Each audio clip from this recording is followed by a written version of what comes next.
le connaissons, chacun de nous parcourt jour et nuit, nous avons entendu parler, nous entendons parler à tout moment. Alors ce matin, nous allons juste toucher quelques versets dans Exode chapitre 13 pour nous rappeler toujours que la chose a été instituée par Dieu lui-même. À ce que la chose a été conçue par Dieu lui-même. Et Dieu a amélioré la suite des choses au fur et à mesure. Pendant que le peuple quitte en Égypte, ils rentrent dans le désert, ils vont faire encore une autre Pâque là. Et dans le désert, jusqu'à la terre promise, ils vont faire encore des Pâques. Mais Dieu a amélioré certaines choses parce que lorsque la Pâque se fait en Israël, il y a le mois dans lequel la Pâque se fait. Mais quand le juif est hors d'Israël, quand le juif est hors de son pays, il y a le mois dans lequel il fait la Pâque. Et chacun de nous doit le comprendre ainsi. Alors, voici ce que dit l'Éternel au chapitre 12 de Exode à partir du verset 1. Il dit, l'Éternel dit à Moïse et à Aaron dans le pays d'Égypte, ce mois-ci sera pour vous le premier mois. Il sera pour vous le premier des mois de l'année. C'est-à-dire ce mois dont nous sommes dedans. C'est-à-dire, nous prenons ce mois c'est ce mois d'avril. Mais on les met dans la séquence de fin mars, début avril. C'est comme ça on les met un peu dans les premiers mois. Donc, nous prenons le mois de mars et le mois d'avril, qui sera pour nous le premier mois, comme dit le peuple d'Israël, comme dit l'Éternel à Moïse. Et il dit, parlez à toute l'assemblée, c'est-à-dire lui et puis Aaron doit parler à toute l'assemblée d'Israël et dit, le 10e jour de ce mois, on prendra un agneau pour chaque famille, mais on prendra un agneau pour chaque famille, un agneau pour chaque maison. Bien aimé, on pourrait dire, un agneau c'est l'enfant du mouton. Je peux le dire comme ça. L'agneau c'est le petit du mouton. Donc, il n'a pas dit de prendre un mouton, mais il dit de prendre le petit d'un mouton. Pourquoi? Le petit d'un mouton parce que l'enfant qui vient de naître, c'est vrai qu'il a été conçu dans le péché parce que son père et sa mère sont déjà pécheresses, mais Dieu voit l'enfant comme quelqu'un qui est sans péché. Est-ce que vous comprenez? Quelqu'un qui est sans péché, quelqu'un qui est né de nouveau, quelqu'un qui est pur, quelqu'un qui est sanctifié, parce que ses os même sont encore fragiles. Écoutez-moi bien, parce que l'agneau devait répondre à quelque chose. Alors, comme nous le constatons, il dit le 10e jour. Et le 10e jour, il faut que cet agneau soit présenté. Il faut que la famille ait l'agneau dans les mains. Et nous allons constater que le 10e jour de ce mois, nous tous, nous avons connu l'agneau, qui est Jésus-Christ, qui a été présenté au monde entier. Voici celui qui a péché. Et voilà pourquoi nous allons le crucifier. Nous allons le tuer et nous allons le livrer. Donc, le choix était déjà fait, mais il fallait que le choix soit public. Donc, vous allez constater que l'agneau est choisi, mais le 10e jour, ça doit venir dans la famille. Et que toute la famille doit savoir que c'est cet agneau que nous allons manger. Écoutez, c'est le prélude du sacrifice de Jésus sur la croix. Alors, au verset 3, nous l'avons déjà connu, mais au verset 5, parce que je veux que nous allons un peu plus vite, il dit, le verset 5 nous dit, ce sera un agneau sans défaut, mâle, âgé d'1 an. Écoutez-moi bien, un agneau sans défaut, mâle, âgé d'1 an. C'est précis. L'agneau sans défaut, c'est-à-dire l'agneau qui n'a pas de péché. Et la Bible nous dit que Jésus-Christ était un homme sans péché, mais il est venu pour porter nous nos péchés. Et Jésus-Christ n'était pas féminin, mais Jésus-Christ était masculin. C'est-à-dire Jésus-Christ n'était pas une femme, mais Jésus-Christ était un homme. C'est précis. À être âgé d'1 an, c'est-à-dire la personne là doit être fragile. C'est-à-dire quelqu'un doit sans défaut être âgé d'1 an, juste pour que nous puissions le manger dans un esprit pur. Il dit, vous pourrez prendre un agneau ou un chevreau. C'est-à-dire, même si on prenait un chevreau, on devait juste avoir les mêmes caractéristiques. Alors ce matin, nous continuons toujours de descendre dans le verset 7. Il dit, excusez-moi, on continue dans le verset 5. Il dit, vous pourrez prendre un agneau ou un chevreau. Le verset 6 nous dit, Vous le garderez jusqu'au 14e jour de ce mois. Et toute l'assemblée d'Israël immolera entre les deux soirs. Donc vous comprenez que nos calendriers que nous avons aujourd'hui, nos calendriers changent. Voilà, nos calendriers changent. Quand je dis nos calendriers ne sont pas concordés au calendrier d'Israël, nous allons comprendre que le choix est fait au 10e jour, mais ce n'est pas le 10e jour qu'il a été crucifié. Vous allez comprendre que dans le calendrier juif, c'est le 10e jour plus tôt qu'il a été crucifié, mais on attend, bien aimés frères, c'est le 10e jour. Mais vous allez comprendre que en Israël, c'est au 14e jour que la Bible dit, vous le garderez jusqu'au 14e jour de ce mois, et tous les assemblées d'Israël immolera entre les deux soirs. Nous allons comprendre que c'est entre les deux soirs, c'est-à-dire le 14e jour, entre les deux soirs, qu'ils vont l'immoler. Mais c'est le 10e jour que le choix est fait. Mais quand on a fait le choix, on l'a présenté publiquement, on attend le 14e jour pour faire l'immolation. Donc je voudrais dire à quelqu'un que aujourd'hui, nous, selon nos calendriers romains, nous avons commencé à fêter la Pâque. Mais c'est à partir de la semaine prochaine que le peuple d'Israël va commencer à fêter la Pâque. C'est à partir de la semaine prochaine. C'est-à-dire, aujourd'hui est le 12. Demain, lundi est le 13. C'est à partir du mardi 14 que l'immolation va se faire, c'est-à-dire entre les deux soirs. C'est-à-dire, on part du 14 au 15. C'est-à-dire entre les deux soirs. Donc, vous allez comprendre que nous sommes en avance par le calendrier grégorien. Mais par le calendrier juif, nous devons comprendre que la Pâque, normalement, c'est la semaine prochaine. Ce n'est pas cette semaine. Donc, chacun de nous doit le saisir ainsi à sa juste valeur. Mais c'est le 14e jour que cela va se faire. Et au 7e verset, ça dit, on prendra de son sang et on mettra sur ces deux poteaux et sur les linteaux de la porte de la maison où on le mangera.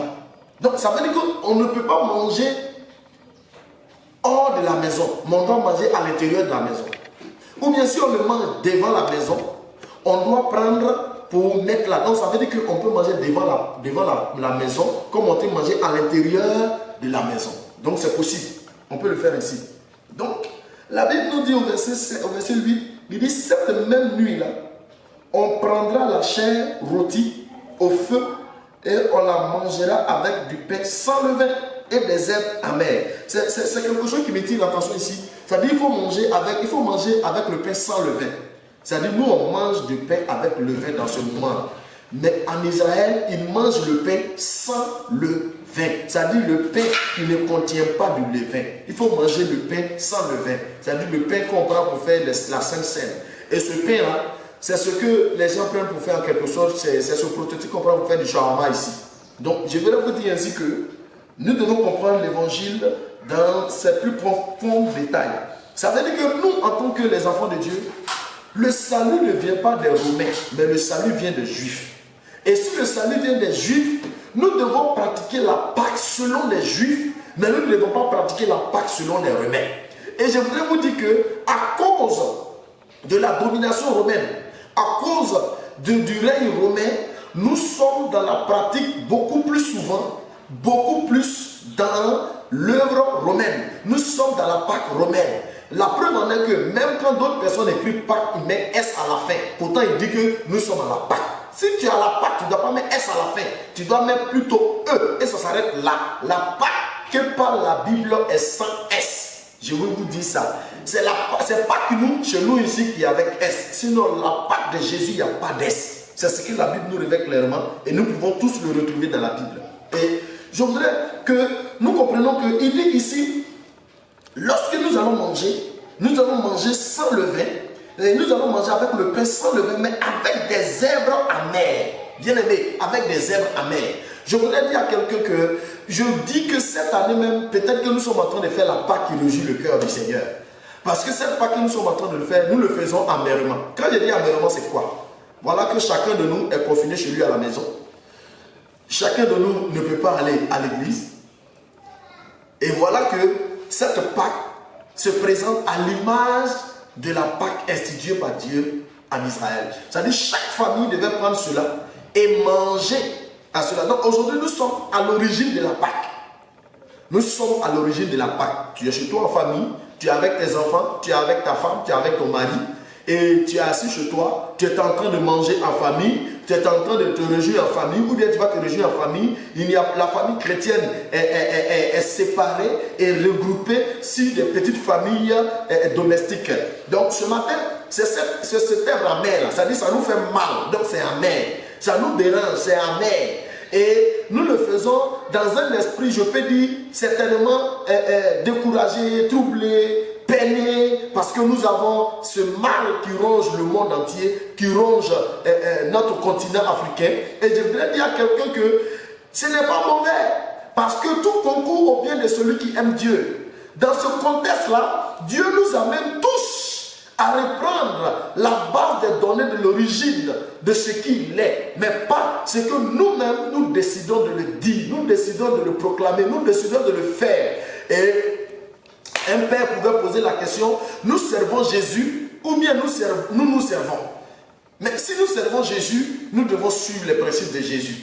Si nous servons l'Éternel, nous devons continuer de suivre l'Éternel. Mais je voudrais nous dire qu'à la lumière de la parole de Dieu, nous ne sommes pas réellement à la Pâque des Juifs. Nous sommes dans notre Pâque romaine. Parce que si depuis vendredi, nous avons fait le choix, c'est-à-dire le 10 du mois, nous avons fait le choix, nous devons attendre à ce que l'immolation soit faite, qui est le 14e jour. Et cette immolation, c'est quoi? C'est-à-dire le choix est fait le 10e jour et la crucifixion se fait le 14e jour. C'est ce que ça signifie.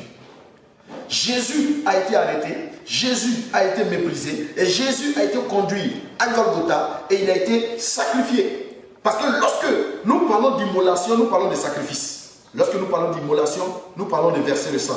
Et le sang de Jésus a été versé. Donc ce matin, nous devons comprendre qu'à la lumière de la parole de Dieu, nous faisons la part parce que nous ne sommes pas encore au 14e jour. Le 14e jour, ça sera le mardi. Nous sommes aujourd'hui le 12e jour. Donc, nous devons revoir certaines choses dans les emplacements parce que le calendrier grégorien, qui est le calendrier que nous avons aujourd'hui, n'est pas le calendrier juif. Donc, il y a un problème de positionnement selon la Pâque. Et je voudrais, tout le monde, la plupart de la Pâque, ça doit tomber, comment dirais-je, dimanche. Mais pourtant, quand nous regardons, la Pâque ne doit pas forcément tomber dimanche. Ça ne doit pas forcément tomber dimanche. Ça ne doit pas, pourquoi lundi est férié? Ça ne doit pas forcément tomber dimanche. Donc, je voudrais que nous allons tirer l'attention un peu quelque part. Nous allons regarder le verset 9 et le verset 10. Il dit, vous ne le mangerez point à demi-cuit. Vous ne le mangerez point à demi-cuit et bouilli dans l'eau. Mais il sera rôti au feu avec la tête, les jambes et l'intérieur.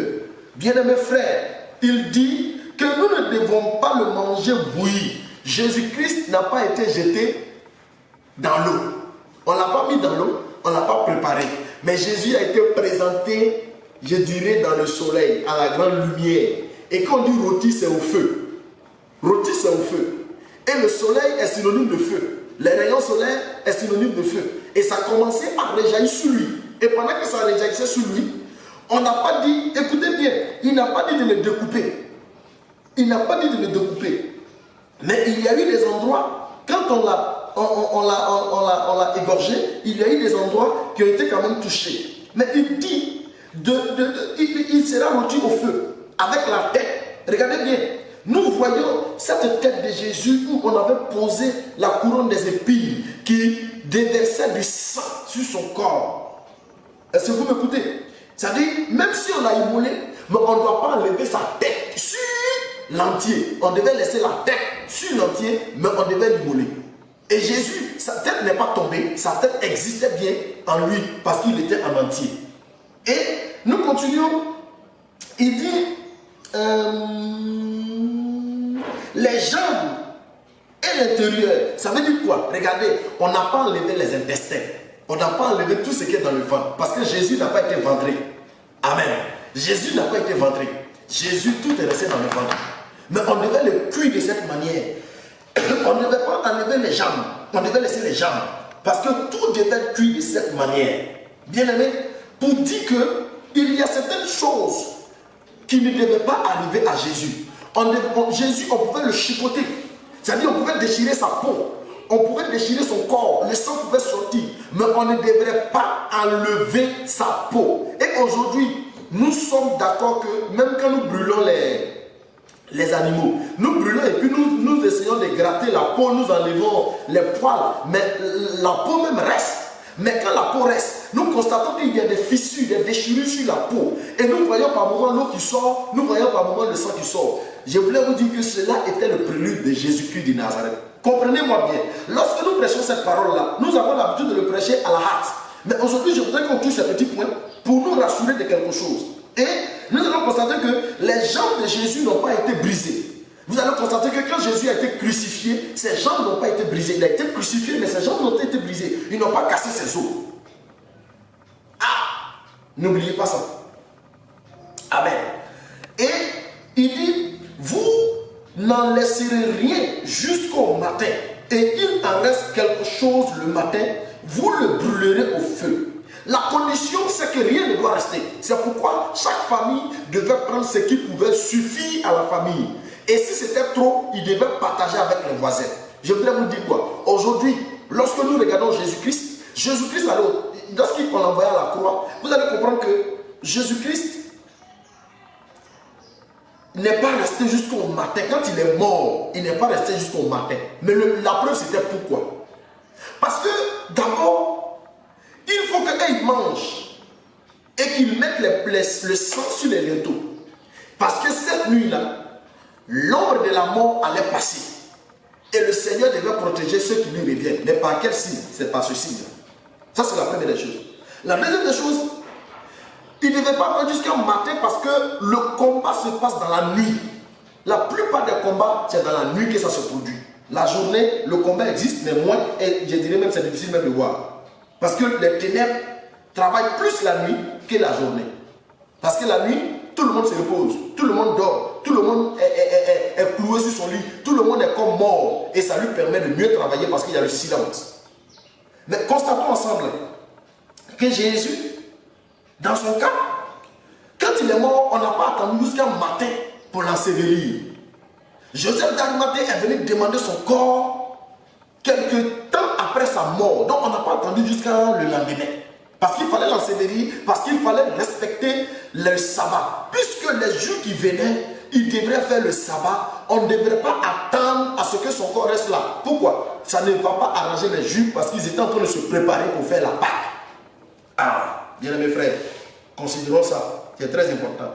Et il dit, lorsqu'ils vont le manger, regardez, il ne doit pas s'asseoir. Le verset 11 dit que vous mangerez, vous aurez vos reins sains. C'est-à-dire que vous devez avoir vos ceintures aux reins, vos souliers aux pieds et votre bâton à la main. Et vous mangerez à la hâte. C'est la Pâque. C'est de l'Éternel. Je voudrais vous dire que c'était un moment douloureux. C'était un moment où chacun devait être prêt. Parce que quand le Seigneur va dire sortez, c'est pas en ce moment que chacun va chercher à aller s'habiller, à aller se chausser. Non, il dit on ne doit pas s'asseoir. On doit s'arrêter pour manger. Parce que quoi? On est prêt à partir. On est prêt pour le départ. On est prêt à sortir. C'est-à-dire c'était le moment de la délivrance. Et chacun n'avait pas le droit de se coucher, il n'avait pas le droit de s'asseoir, mais nous devons le manger et nous devons être prêts au combat. Parce que quand tu mets la ceinture au rein, la Bible nous le dit, il dit mettez votre ceinture au rein.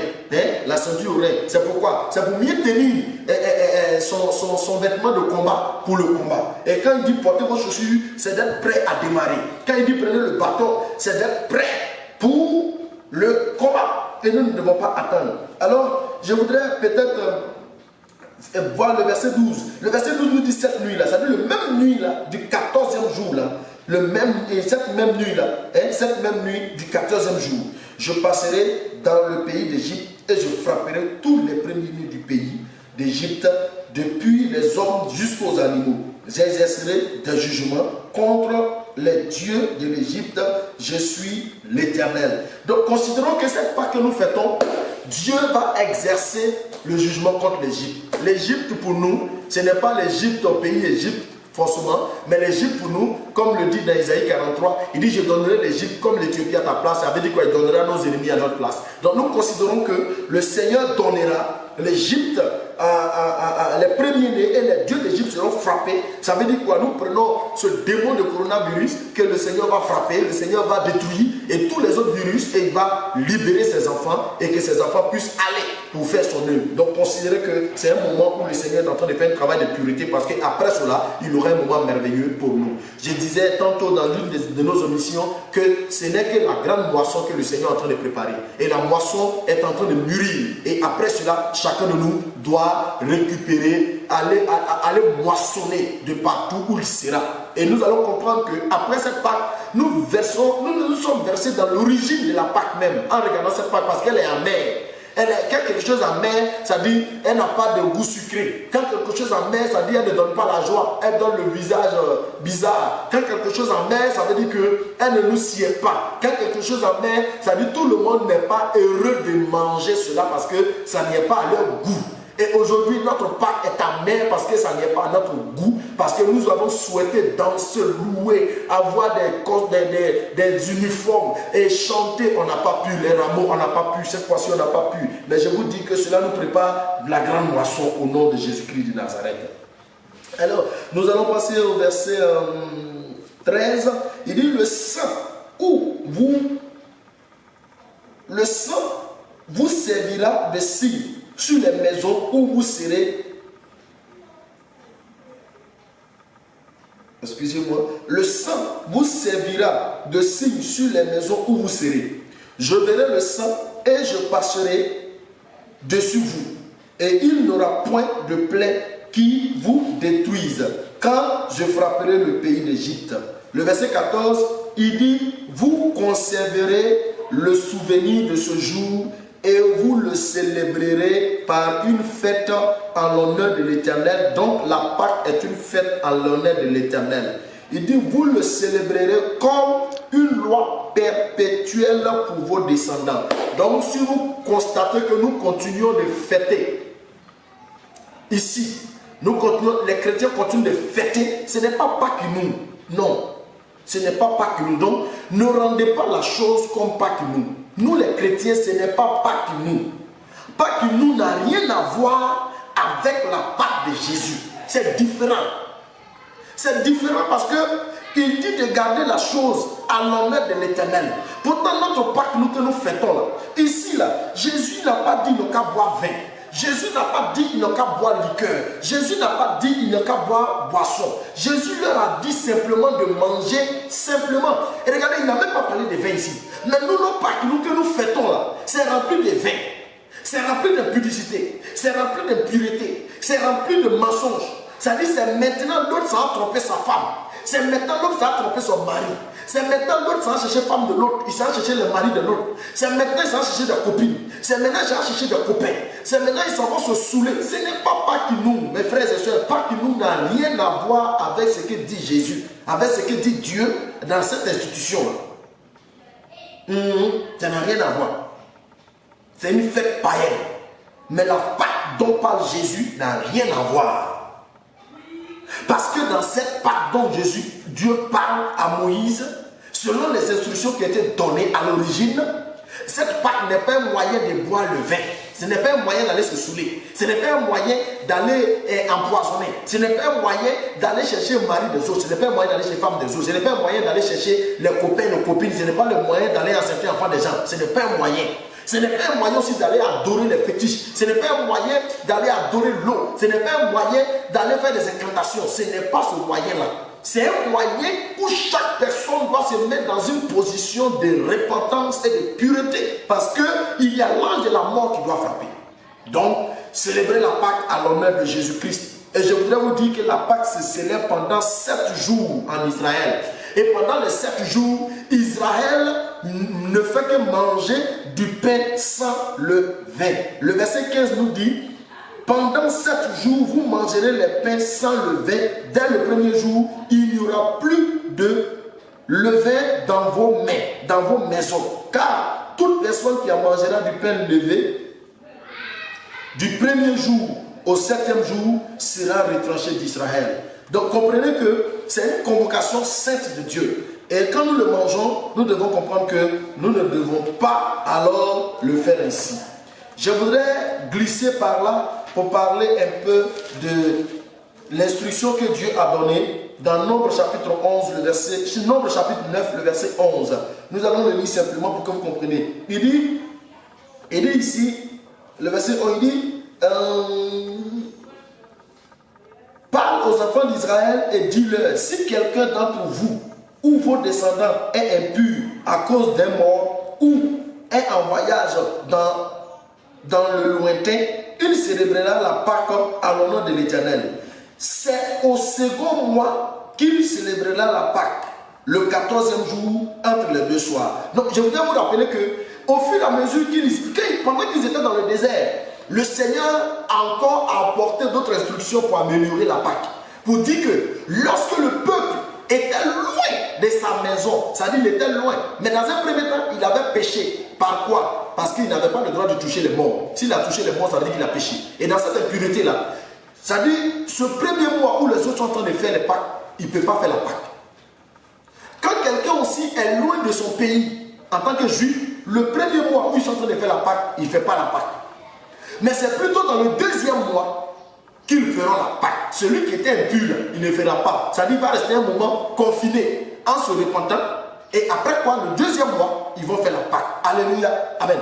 Donc, comprenez que Dieu a continué de donner les instructions. Et je voudrais que nous prêchions cela parce que je crois que nous ne prêchons pas beaucoup sur ça. Mais nous devons comprendre que c'est le 2e mois que ceux qui sont loin de leur terre d'Israël en tant que juifs, ils vont fêter la Pâque. Donc si les juifs qui sont en France, les juifs qui sont en Asie, qui sont en Amérique, qui sont, je dirais, peut-être en Afrique, s'ils veulent fêter la Pâque au premier mois, ils doivent aller en Israël. S'ils ne veulent pas fêter la Pâque en Israël, ils sont obligés d'attendre le 2e mois afin de pouvoir fêter cette Pâque-là.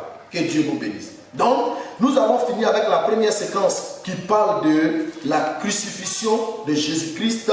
Et je voudrais parler maintenant de sa résurrection parce qu'il est ressuscité en prenant Luc 24. Voilà, chapitre 1 à 12. Certainement, c'est trop long, mais j'ai déjà fait beaucoup de parallèles et de comparaisons. Mais sachez que Luc chapitre 24 nous dit déjà le premier jour de la semaine. Chez nous ici, le premier jour de la semaine, c'est lundi. C'est lundi. Selon nous, c'est lundi. Or, pourtant, quand tu vois dans le système juif, le premier jour de la semaine, ce n'est pas lundi. Pour eux, le premier jour de la semaine, c'est dimanche. Donc, on comprend qu'on a un peu un décalage horaire et qui fait, on a un peu un décalage d'années et de calendrier. Nous devons le comprendre ici. Nous sommes en 2020, pendant que Israël parle de 5780, c'est pas la même chose. Voilà. Donc, considérons ça comme ça. Le premier jour de la semaine, elle se rendit au sépulcre du grand matin, portant les aromates. Elle avait préparé, elle trouvait que la pierre avait été roulée devant le sépulcre et étant entrée, elle ne trouvait pas le corps du Seigneur Jésus. Comme elle ne savait que penser de cela, voici 2 hommes leur apparurent, pour ne pas dire 2 anges, en habits resplendissants, saisis de frayeur. Elle baissait le visage contre terre. Mais il leur dit, pourquoi cherchez-vous parmi les morts celui qui est vivant? Alléluia. Il n'est point ici, mais il est ressuscité. Souvenez-vous de quelle manière il vous a parlé lorsqu'il était encore en Galilée. Et il disait, il faut que le Fils de l'homme soit livré entre les mains des pécheurs, qu'il soit crucifié et qu'il ressuscite. Écoutez, il devait être crucifié en étant livré dans la main des pécheurs. Israël avait péché, mais le Seigneur a pu livrer l'agneau dans leurs mains. Et après qu'il fut crucifié, c'est-à-dire ils l'ont immolé, et voilà que le troisième jour, après son inhumation, il fut ressuscité. Je voudrais dire à quelqu'un, Jésus est ressuscité. Et je voudrais rappeler quelqu'un, Jésus est encore ressuscité. Je voudrais dire à quelqu'un, c'est de nos péchés, c'est de nos souffrances qu'il est mort. Et il a été crucifié, et aujourd'hui il est ressuscité. Et si tout concourt au bien de celui qui aime Dieu, laissez-moi vous dire qu'il est le premier, le dernier. Il est le commencement et la fin. Et il reste toujours l'éternel parce que nul n'a connu sa pensée pour l'instruire. L'événement que nous vivons aujourd'hui dans ce monde entier ne gêne en rien à notre Seigneur Jésus-Christ. Ne gêne en rien à notre Dieu. Parce que j'ai gardé un message de sa parole selon l'évangile qui nous dit, quand Hérode a dit, Jésus, tu vois, j'ai le pouvoir sur toi. Jésus a répondu pour dire, tu n'as pas le pouvoir sur moi. Et nul ne peut avoir le pouvoir sur moi si ce n'est que le Père qui le permet. Donc comprenez que l'humanité a été créée par Dieu lui-même. Et si la science elle-même, même les hommes veulent la détruire, si Dieu n'est pas d'accord et que le spirituel n'a pas été accordé, le physique ne peut pas exécuter. Et je voudrais vous dire que si le Seigneur permet que toutes ces pestes qui sont venues dans des années précédentes et qui encore continuent de faire les ravages, comme dans cette année aujourd'hui où nous sommes, de ce Covid-19, nous devons comprendre que nul ne connaît la volonté de Dieu. Et je voudrais vous inviter à vous réjouir dans vos maisons, à vous réjouir en famille, à vous réjouir d'où que vous êtes. Danser, louer, chanter, adorer dans vos maisons. Méditez. Et je voudrais dire peut-être manger. Parce que vous ne mourrez point, vous vivrez pour la gloire de Jésus. Je voudrais vous dire qu'il est ressuscité. Et il est encore ressuscité. Que personne ne dise que mais pourquoi Jésus n'intervient pas, pourquoi il ne fait rien. Mais il avait déjà dit que, écoutez, que ça va arriver, l'ombre de la mort va passer. Mais je serai avec lui. Donc, marquez vos portes de linteau, marquez vos linteaux plutôt avec le sang de l'agneau que vous allez manger là. Et quand il passera, sinon quand on passera, j'en remarquerai que c'est vous et on ne vous détruira pas. L'homme de la mort ne peut pas vous détruire. Ça veut dire que Dieu veille sur ses enfants. Même quand le diable agit, sans son accord, il ne peut pas agir comme ça. Mais pourquoi Dieu laisse? Parce que quand son peuple s'éloigne de lui, son peuple l'abandonne. Le cœur du peuple s'éloigne. Souvent quand on dit on s'éloigne de Dieu, les gens pensent que c'est le fait qu'on a quitté l'église. Non, on peut être dans le temple et puis on est loin de Dieu par notre cœur, par notre adoration, par notre louange, par notre manière de faire nos offrandes, nos dons et par notre manière de venir à l'église. Je vais dire plus loin, même par notre manière de nous habiller pour venir à l'église, ça peut démontrer déjà que nous sommes très loin du Seigneur Jésus-Christ de Nazareth. Je voudrais dire à quelqu'un, pensons à revenir au Seigneur de tout notre cœur. Pensons à revenir au Seigneur dans notre adoration. Pensons à revenir au Seigneur dans notre louange. Pensons à revenir au Seigneur dans notre manière de nous vêtir. Pensons à revenir au Seigneur dans notre manière de donner à l'église. Pensons à revenir au Seigneur dans notre manière de prêcher. Pensons à revenir au Seigneur dans notre manière d'exhorter. Pensons à revenir au Seigneur dans notre manière de conduire son peuple et son brebis, et ses brebis, et de veiller sur sa bergerie. Jésus est ressuscité. Sachez que je voudrais vous dire quelque chose ce matin. Il est ressuscité. Mais cette résurrection de ce 21e siècle marque un moment très très important. Ça marque le moment de la grande moisson. Ça marque le moment de la moisson, de la grande moisson qui est mûre, que nous devons récolter. Et chaque enfant de Dieu, chaque homme de Dieu, chaque serviteur de Dieu devons comprendre cela. Cela n'est pas venu pour nous détruire. Cela n'est pas venu pour nous tuer. Personne ne manquera, tout le monde vivra, tout le monde sera gardé dans la grâce de Dieu. Tout le monde vivra, tout le monde sera accompagné, tout le monde sera gardé. Si seulement si nous marchons dans ces principes.